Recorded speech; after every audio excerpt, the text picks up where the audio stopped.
Hello, my lovely audience. So this is What If Deku was SportsMaster. I did say that I was going to do a new What If that I came up with on the spot, and yeah, here it is. And I'm going to be canceling the Flash What If because it is overused, and some people were saying that they wanted to see a, not overused What If. So yeah, let's do it. And I mean some people, I mean like 3 people. But anyways, let's get to the what if. So, what if Deku is SportsMaster? And if you don't know who SportsMaster is, look him up. Basically Taskmaster. Basically Taskmaster. Anyways, let's get to the what if. So, in this world, there are no such thing as quirkless, and there's also no real rights for people with that are quirkless, in a sense. Basically, this is how it is. I'm going off of the something I did, my Deadpool one, I think it was, where they need extreme stress in order to, awaken their quirk. And Deku's quirk is a weird one. It is being able to mimic the movements of certain people, like if he watches a martial artist perform certain moves, he's able to mimic that, and over time he can get muscle memory from it. And I was talking over this what if with Lazy, and I think he enjoyed it a little bit of it, yeah. And we were going on about it for about an hour. We were going on about this for about an hour, so this was really fun. So let's get to the fun part. So Deku is going to go through a lot because he's going to be bullied, orphaned, and also, how do I put this? He's going to be kidnapped at 7 or 8. One or the other. Either way, he's going to come get saved by Eraserhead at 11, so there's that. And for those 3 years, I would say, he is being, he's in a cage fight, in a dog fight, really, to be exact. Basically, this is an underground fighting ring where they take some people, like the quirkless, and pin them against people with quirks. And what ends up happening here is this. Deku, being nearly beaten to death, awakens his quirk under extreme stress, and yeah, he awakens his quirk. And what ends up happening is this. He beats his opponent, barely, and is thrown into a cell where he is given a bed and a TV to watch the other fights. Now, he fights basically, at first he was fighting everyone, every opponent every 2 times a week. But when he awoke in his quirk, right when he was thrown in, he watched another fight, and it was against 2 people with quirks. And this one dude basically ran on a wall and then drop kicked a dude and straight up, kicked his ass, kicked the opponent's ass, and without Deku realizing it, his body moved on its own, and he quickly performed that move, and he didn't know what was going on. Now, he also needs the muscle to do these things, and the reason why he was able to do this almost perfectly was because when he's growing up, he was also going through a special school, because they got to put these kids through school somehow. They're not going to just have them on the streets and become villains. That's their way. Anyways, they don't really care if they get taken away, though, so that's a problem. Anyways, what ends up happening is this. Deku was never really good at schoolwork because he didn't really have the motivation to really do it sometimes. So what he was really good at was sports and, working out, and really just that. He was really, he didn't really have anyone to really bully him too much, and it was just kind of sad, really. He was living a really depressing life, and sports and just working out kind of just got him through it. It was a good way to pass time. Because he had no video games, he had no books to really go off of, he only had school books, and that was it. So he would be working out and doing sports. And I would say that he's really, really good at it in this version, and really good at it. As in, this is basically what his physique is. By the time when he's in the cage fights, and when he's using his quirk by also memorizing how certain people fight in the cage fights and how their martial arts are, he performs the exact same martial arts on certain people. And I would say that the people were about to give him the nickname Taskmaster until he was given a remote to switch the channel. and he was watching the sports channel, and what he was watching was people basically boxing, baseball, and what he basically memorized was this. He memorized that he memorized some boxers' fighting styles, and he would practice their martial arts and wrestlers, and he then would memorize stuff like football and, how they're running and how they're able to tackle people to the ground without, keep going and keep running. And then he would also memorize how a pitcher throws the ball and how the batter bats the ball and how much pure force is going into that. And I looked up how fast a pitcher can throw, and the maximum speed was 100 miles per hour. So imagine this. Deku is throwing, he's throwing, throwing balls at people that are going at 100 miles per hour up close. So, yeah, he's almost killing them. But he's also beating people up with a pole or something like that, or anything that he can really find in the cage fight. Because it's basically a coliseum at this point, where they would throw in weapons for the quirkless. And I would say that a few of the higher-ups realized that he might not have been quirkless, and he might have had a quirk and just been misdiagnosed. So, what do? They stop letting him go into fights 2 times a week so he can heal. And he only goes in once a week and then once a month. And what ends up happening is Deku is training hard, vigorously, tirelessly. He is going on it forever and ever. And they give him sometimes certain weapons to train with. And he continues watching the TV and getting muscle memory and working hard on all these moves. So far, he's memorized boxing and wrestling and baseball. And also sometimes football with tackling. So what ends up happening next is this. Because how illegal this shit is and how many people have died from it, because they don't stop until you're dead or they surrender. That's really just how this is. It's basically Fight Club. And what ends up happening is Aizawa would be the one that was working this case and immediately would find Deku, and they were releasing all the kids. But they realized that Deku was the only one who was really badly injured, and also was, when they checked the logs, he was the top winner. He was on a winning streak for years since he got in. He's never stopped winning, and he was continuously winning, which was the terrifying part. And he was using sports equipment. Oh, and I'm going to say that he also picks up on hockey. Now, also, I'm going to bring up another thing. He's also fought Stain because this is where villains would come to practice their martial arts and fighting. This is where villains were born, pretty much. It's one of the facilities. And yeah. So, basically, Aizawa would see that Deku, no one's going to really take him. He knows this because, let's put it this way, the system works like this. If you're older, like pretty old kid, they're not going to take you. They're going to take younger kids. And besides, he's got mental damage, like trauma. This shit looks like it would be traumatizing for him. But to him, he didn't mind. Deku didn't mind the beating, the fighting, all this. Because to him, he was getting a warm meal. He was getting free entertainment. And he was also getting a bed to sleep on that's warm. He was also getting meals that he could just ask for. Because he was the champion. He was the undefeated champion, who even won against Stain. And Stain barely won because he was about to win, but Deku just beat him down with a baseball. Threw it right at him when he was charging in. And what would end up happening is this. What would end up happening is that Deku, he's a very skilled fighter at this point, very skilled. And I would say that Aizawa, seeing how no one's going to take him in, he decides to take Deku in.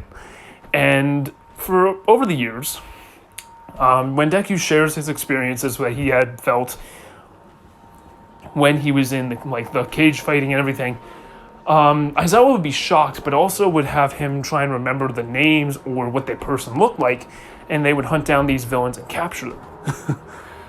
And anyone that was related to this, because everybody was under code names, so that way they cannot, be found out. And some people wore masks, so they would ask them their body type, what their physique looked like, and all that stuff. And what would end up happening is this. A lot of arrests were made because of the information that Deku had. And what ends up happening is that pretty much over time, Deku calls Aizawa his father. He calls him dad. And I would say that he would also be homeschooled because of how many injuries he's had and sustained. He's got scar tissue in several areas, broken bones that are still healing. And yeah, he's completely destroyed, yet he was still kicking and fighting. And if you want a good description of, well, his like body and how he pretty much looks, look up Oryx from Rainbow Six Siege. That's the best description I can give you. Now, yes, Deku would also be striving to become a hero. And Aizawa would see that, and seeing how he's also homeschooling Deku, and how he's pretty much, well, living a double job with teaching a kid who went through hell and came back, and also, well, sort of doing, teaching at school, he would, I think, help Deku fight and teach him how to fight. And I would say that they would spar one-on-one every now and then, whenever he was working out and really training hard at the end of the week to see how far he's come. And most of the time, Aizawa would win because this is a full-on fight without them using their quirks or, well, they would be using their quirks, but they would not be using their, actually, no, they wouldn't be using their quirks because he's just getting muscle memory, so he was able to do it without a quirk. That's kind of how it is. His quirk, Deku's quirk works with his body. So he's not activating his quirk all the time, he's just using it to copy the moves so that way he can, learn from them. And that's how it is. So, yeah, they would be fighting without any weapons, including Aizawa's scarf. So he's fighting with just his bare hands, and most of the time, Aizawa would win. A few times, Deku would win by pure luck, and just by how much stamina he has. But I would say, yeah, they're fighting and they're doing insanely well against each other. As in, they're pretty on par with each other. And it's just insane. And I would say that when Deku is 15, and he decides he wants to go UA, Aizawa helps train him even harder because it's closer to that day. And his injuries have healed up pretty much completely, and now he's actually winning against Aizawa. He's actually winning some of the fights. He's actually on a 50-50 chance of who's going to win. And it's really just how tired is the other person. That's all it is. And I would say that Aizawa would be surprised by how far Deku's come. And he would also quiz Deku on his what he's learned while fighting him, and that's just how their relationship is. So yeah, Deku would be he'd be pretty high grade even when he was he'd be pretty high grade. So yeah. Now for the 10 months of training is literally just that. He was fighting with Aizawa and training. That's it. Just training. And he loves the training, and he was always calling him dad, and they're always having good bonding moments, and they're just enjoying their lives. Now, for the fun part. So when Deku goes to the entrance exam, the written exam, he would be doing fucking amazing, like surprisingly better than anyone else, really, because he'd be taught by Aizawa, who would really go hard on him and really try to, push him to his limit when it came to everything. So Deku would be pretty much above everyone in grades. He could have skipped grades, but he chose not to. Because he wanted to stay in the grade and just chill. He wanted to have it easy for once. And what ends up happening is the written exam, he's obviously going to go to 1A, Class 1A. And on the practical exam, this is where All Might takes interest in Deku. Because through the whole time, when it starts, Deku takes rebar and uses it like he's battering up and beats down on robots, piercing it with pretty much ease, destroying them with just rocks and everything he can find on the ground. And people are just surprised by how fast he's going at it. He's bringing them down with just pure force, punching them with just his bare hands, and actually piercing through it sometimes. And his hands would be covered with some kind of wrap to actually have cushioning on his knuckles, but it would still he would still pretty much bleed from them. But that's about it. So when Araka is going to be crushed almost, Deku would be closer by, and he would also have the more stamina and speed to get to her faster, and he would quickly save her and get her out of danger. Now I would also say that he when he saves her, everyone's kind of shocked because he moved so quickly and so expertly. Like, he knew how to get someone out of there and moved like a pro, really. He was fighting and moving like a pro. Some of that moves that he learned from Aizawa would probably have rubbed off on him pretty much. Now, as for what's going to happen, Deku would get into Class 1A very easily. And Aizawa would be proud of him because he's going to be teaching that class and he's going to be able to see how his son is going to be doing every day. But also, he told him just to call him Sensei when he's in class, just to avoid suspicion. Now, what would end up happening in class is this. I'm going to stop it when I get to... after the USJ, so you guys can enjoy this lovely long video. Also, sorry for the only one image because I couldn't find another image of SportsMaster that was really good, and this one just seemed more good. There's not that much art of SportsMaster, and the art isn't owned by me, so please don't sue me. But yeah, it's a good picture. It's a really good picture. I love it. Anyways, so what ends up happening is that Deku would be then going, well, he would do the physical exam that Aizawa would have. And people would thank him and ask him what his quirk is. And when he explains that his quirk is Mimic, they kind of are shocked that he doesn't have a physical enhancing quirk. And I would say that this is surprising to Kirishima, Shoji, and the guy with Sugar Rush. And yeah, like the forearm guy, everybody that's really muscular are really surprised that Deku is like doing that with his own skill, but at the same time, the forms that he learned it all is because of his quirk. And what ends up happening is, for the physical exam, Migneta's going to get booted, but Deku's going to be doing so much better. Holy crap. When he throws the ball for the pitch, he throws it like a pitcher, and he goes 100 miles per hour, so just see how far it goes. So he would get a very average, pretty high, well, above average score for everything, including strength, because he would also have technique. And with that comes a lot of things. Controlling your breathing, all that kind of stuff. And I think Aizawa would be really happy to see his son actually performing a lot better than most of the people who have enhancing their strength quirks and stuff like that. He's doing this with his own strength and will and iron, just pure strength, really. Now, as for what's going to happen with the heroes versus villains, I'm going to say that Kendo joins, and also Deku's got a few friends. And when I mean few friends, I mean Kirishima and every musclehead, and they're just kind of amazed by what he can do. Now, as for what his hero suit is going to look like, it's going to look like this. And he's going to have the hockey mask. Oh, boys, that's going to be fun. So, I'm going to say that over time, when Deku was coming up with his hero suit and what it's going to look like, I would say that Aizawa would also bring up the fact that when he, you might want to try adding certain things to your equipment, like how my scarf helps me with subduing targets. You're going to basically be giving people concussions, so maybe try something like a baseball bat that applies cushioning, so that way it doesn't do too much damage to the person, and maybe do something like baseballs that are completely like a flashbang or something like that.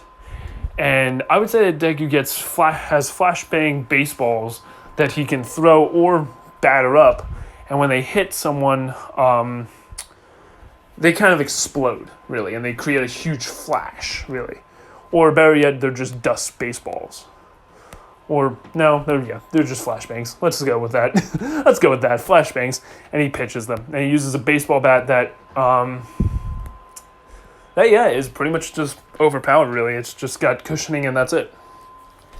And he's also going to have, I'm trying to remember what those things are called, where you spin them up and then you throw them and they catch around the people's feet. They're like gallows or, I can't remember. But yeah, you throw them, they tie around the person's feet, and you trip them up with them. I can't remember what they're called. They're like balls with wire on them. I can't remember. I'm sorry.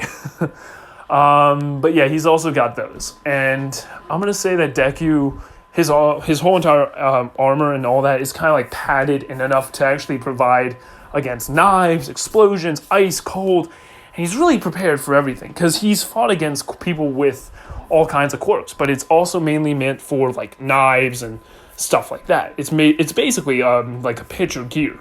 Like he's able to withstand like a bunch of like chops, karate chops, punches, and all that stuff, and actually punch back with his gloves that are made with lead. And yeah, it's gonna provide a real hard punch. Lead weighted gloves, and yeah. So who's he gonna be paired up with? Because I want to make this really fun. It's gonna be Deku with Araka and Deku and Kirishima. Why not? And because Kirishima will be looking up to him, and I would say Aizawa wants to see how well the two can work together, because one has a copy quirk and another is hardening, and they're both heroes. He wants to see what the teamwork could do, because he wants to see how they would work. And he would also suggest it to All Might with the teams, because he wants to see people that don't have compatibility try to work together. You know what I mean? Now, who's going to be with Bakugo? Ida and Bakugo. That's who it is. And then let's see how the fight's going to go. So, for what's going to happen, Deku's going to be walking along the wall, and I would say that he realizes that the walls are kind of easy to break. Like, he can punch through it, and he notices this. And I would say that he ambushes Bakugo when he's walking down the halls, looking around for where the Izuku, Midoriya, and all the Kirishima are, and when basically Deku's taking point on this. He's the point man. And what ends up happening is this. Bakugo, he's looking for them, he's leaning against a wall, and that's when Deku punches through the wall, grabbing Bakugo and pulling him through it, putting him in a chokehold and holding him there. And Bakugo throwing explosions into Deku's face, but the hockey mask that is really strong against blows is protecting him, only having some smoke going into the eyes and irritating them a bit. But he still holds his ground, holding him in a chokehold and choking him out, subduing him. And immediately, pretty much puts him to sleep. Knocks his ass out. And puts him to the ground where he will be able to breathe easily and all that. And Kirishima would be amazed by what he just saw, because it's amazing that he's seen something like this. And he'd be like, wow, holy crap, that was brutal and kind of cool. And I would think that Kirishima would be like wondering where he learned this, because like you can't see that in like movies or stuff like that. You don't see that. You have to come up with that. And what ends up happening is this. Deku would then go ahead and when he was in the cage fights, they called him SportsMaster. That's what they called him as his fighter name. And I'm going to say that what ends up happening, here's this. Deku just rubs his eyes and cleans his eyes out from the smoke, and immediately would think having a visor would be kind of a good idea. And, a hockey mask. Or like a burlap mask, just to protect everything else as well. And I'm going to say what ends up happening here is this. Deku versus Ida. Holy fucking shit, this is going to be fun. So, what ends up happening is this. He tells Kirishima to cover his eyes because what he's about to do. So he runs in and throws, pitcher style, the flashbang in front of Ida, blinding him, and then Kirishima rushing in, where Ida would be running in blind to try and throw a punch at Deku, who would be holding his ground, ready to block the hit, but Kirishima would block it with his back, and immediately harden up, and yeah. And I would say that Deku would be kind of amazed by his quirk, and then grab Ida and drop him to the ground, holding his leg, and dislocate it, and then punch him in the back of the head, and then pick his head up and smash it into the ground. knocking him out. And what ends up happening here is they win. They immediately win, with Deku taking point and actually doing some pretty badass shit. Now, for the USJ, because honestly, people are amazed by what he's able to do and how he's able to do it. And I would say that Momo would probably get the hots for him because he's serious, nice, a kind man who's quiet and also just really muscular. And also during the physical exam, that people saw all of his scars and were just wondering where he got all these from and almost being intimidated by him. Like, a lot of people were intimidated by him with how many scars he had all over his body. Because some of them look like knife wounds, bullet wounds, all these other wounds, and people were just kind of like, holy shit, what happened to you? And I would say that he doesn't really answer when people ask him, like, what happened to him. Well, actually, yeah, he would. He would say, I got this one from a knife, and I got this one from this, and yeah, people would be like, holy shit, where the hell did you come from? And from the, on the USJ, 13 would take very big interest in Deku, and I would say All Might is even wondering, like, should he give One for All to Deku? Because here's the thing, when he's walking towards the USJ, he's thinking about this. Should I give One for All to Mirio or to Deku? And he would think, Mirio is already strong as it is. Why increase that strength? Why not increase Deku's strength? Why not increase Izuku's strength? Because he could be on par with anyone. From what I heard from Aizawa, he's on par with him in combat, which is insane. And pair that up with adding super strength to it and also everything else, it would be insane. So he decides he's going to give his quirk to Izuku after the sports festival. Because he would like it that someone else would teach him how to use the quirk. And that would be Gran Torino. And what ends up happening is this. What ends up happening is for the USJ, when the villains come in, Deku would be put on the boat with Froppy and... no, I'm going to say that they don't get to do that yet because I would say that Deku would rush in the battle with Aizawa, with his visor mask that he quickly, made modifications to, and burlap mask just to provide, better comforting when he's wearing the mask. And I would say that people realize, they noticed, they kind of, how do I put it? They would recognize his physique and how his hair is cut. And also, when he was thrown into the pit, they cut his hair off entirely to just prevent anyone from identifying him or anything like that. And also providing, less, problems when they fight. You know what I mean? It doesn't get in their eyes. And Deku would keep this kind of haircut. He would keep kind of a buzz cut haircut sometimes, but really short hair. You know what I mean? That way it's manageable. And Deku would then go against these villains, and some of them would actually recognize him by his voice and by how he's fighting. And I would say a few of them back up because they know that they're going to lose. And they would already lose because he's beating them down with a baseball bat. And I'm going to say, yeah, he's beating them down with a baseball bat.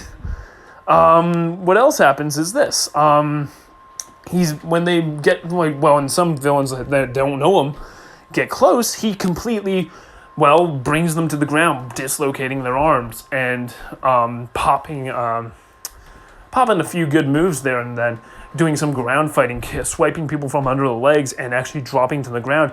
And Aizawa would also be a lot more skilled in fighting more now because he would actually, he would restrain people and then kick them in the face because he would be also fighting with against Deku. And I would say they would have sometimes where they would use weapons against each other, but they would stop immediately because they would just get so...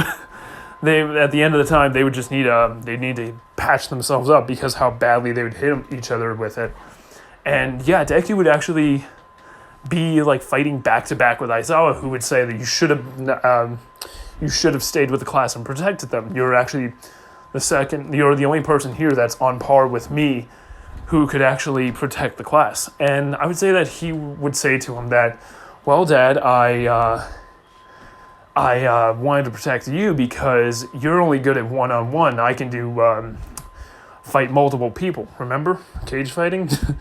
And he would jokingly talk about it. Immediately, a few villains would catch on and be like, "Oh shit, this isn't good. I'm going to run away now." And I would say that a few of them would even would be like, "Oh fuck, we're dead, aren't we? We're dead. We're so dead." And Aizawa would then be like, "Fine, you can stay, just don't get in my way." And what ends up happening is this. Deku beats down on all these villains. And when the Nomu comes over, it's targeting at Aizawa, who's disabling their quirks for Deku to take them out. So they think, oh, it's Aizawa that's the taking point here. But it's actually both of them are taking point. But they're just taking, they're teaming up on certain people. Kind of like a Batman Robin takedown. If you ever seen Arkham Knight, that kind of those takedowns that they're able to do, it's pretty much like that. Now what ends up happening next is this. What ends up happening next is that I would say that let's see here. I'm gonna say so the Nomu would come over and immediately punch Aizawa down and pretty much hold him, almost about to break him, but the scarf would be holding out against the Nomu, and Shigaraki would come in and start decaying his arm, and Deku would look over and see his dad look at him with eyes of defeat and immediately get punched by the Nomu, who would launch him into the stairs, breaking them apart. And with rage, and just when his mind snaps, because he just witnessed his own father get brutally beaten down by a Nomu and Shigaraki, where this is where he snaps and screams, "Dad!" and in a very loud voice, "Dad!" And immediately what ends up happening is this. Deku rushes to where his dad is, crying, and his dad would say, "Don't cry." He thinks that his dad just died, but he just passed out, really. And immediately Deku snaps, grabbing his baseball, and pitches it right at Shigaraki, where he then blinds Shigaraki, where he takes a baseball bat right to his head and bashes it into where the Nomu is. And then Nomu looking right down at him, where Deku would take the baseball and smash it into the Nomu's face, blinding it. And that's when Deku would start beating down on it, beating down on it. Grabbing it by its neck and strangling it, trying to get a good grab on it, and failing, but then would take the baseball bat and pierce it into the Nomu's brain, and then grabbing the brain and ripping it out, killing the Nomu as he snaps and beats down on it. Rage and bloodlust is filling the room and everywhere, and he's pissed. He's pissed beyond relief. And I would say that Shigaraki and Kirigiri get the fuck out of there because they know something's bad's gonna happen. They feel the intent to kill. They feel it trembling inside them. They feel the pain. They feel every villain backs up. They realize that this is not good. They're gonna fucking die if they get close. And a few villains would try to go in, but he would take his bat and he would bash it into them and break the bat. This metal bat, he would break it on their bodies and break through them all, clearing the way, protecting his dad, preventing anyone from thinking they'll defile his corpse or anything like that, or burn it or touch him or anything. He's blocking everyone away. And when he finally comes to it, he's covered in blood, others' blood, because he's beating down on them.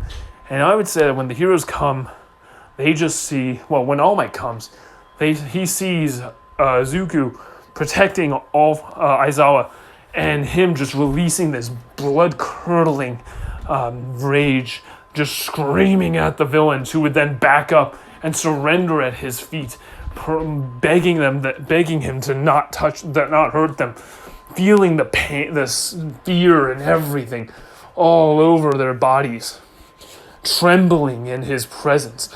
And immediately what ends up happening is Aizawa would wake up partially, and he would see this, and he would break down crying right by his side, where a villain would try to take down Izuku. But that's when All Might would come in, punching that villain to the ground, saying, "I am here!" And all the villains cower in fear again. And that's when Deku cries, breaks down crying right next to Aizawa, who now is hugging him with his weak strength that he's got left, and hugs him tightly. Now, what happens next is this. While Aizawa is recovering and while Deku is helping him out back to his room and pretty much just trying to change his bandages and keep him healthy, really, and help him out around the house and everything, I would say that Deku is given the proposition of getting one for all. Now, I'm going to say that All Might he wants to give Deku one for all a lot. He wants to give it to him so he could protect the people he cares about. And people would also wonder, what did he mean by shouting "Dad" at Aizawa? And I think he would quickly explain that he's his adopted father.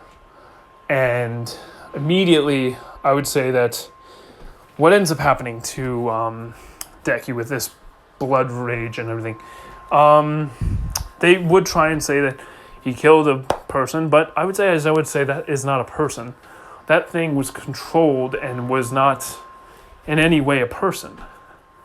And I'm going to say that he would also have heard talk about how it was a weapon, maybe. Or better yet, Deku would probably bring up maybe they would already have known about the villains trying to create a weapon to kill All Might through just, cracking down on these organizations and stuff like that. I would say that that's what's going to happen, yeah. That they already knew there was a weapon and they think that this is it, this thing. And I would say that they start examining its body, trying to figure out what is it, what this thing is. And Deku would be released of any charges, but he would also be, he wouldn't be charged with anything. He would just be warned to not do something like this again because he's not a hero yet. He will be, but he's not one yet. If you work hard and listen to your teachers, you can become a hero very quickly. And if you excel at your grades. And I'm going to say that even Aizawa would tell them to lighten the punishment, if anything. And I think Nezu would just tell him to just take care of his dad, Aizawa. And that would be it. Now, Aizawa would be told, I think that All Might would actually go to Aizawa first about the proposition, asking him if it's okay to give him his quirk. And I would say that I think that Aizawa would think it's his choice. I think he would say that it's his choice if he wants your quirk or not. Talk to him after the USJ because you are not a good teacher. So talk to him after the USJ event. Or not USJ, the sports festival. What am I saying? Sports festival. Talk to him after the sports festival. And if he says yes, give him your quirk. But do not try and train him. You're not a good trainer for teaching. I've seen how you do it, and you're not a good trainer. You're not a good teacher. Have someone else teach him. Someone who actually knows what One for All is. Now, that's where I'm going to end off the What If Deku was SportsMaster. Tell me in the comments how you liked it, and if you would like part 2. And yeah, so have a good day, good night, peace out.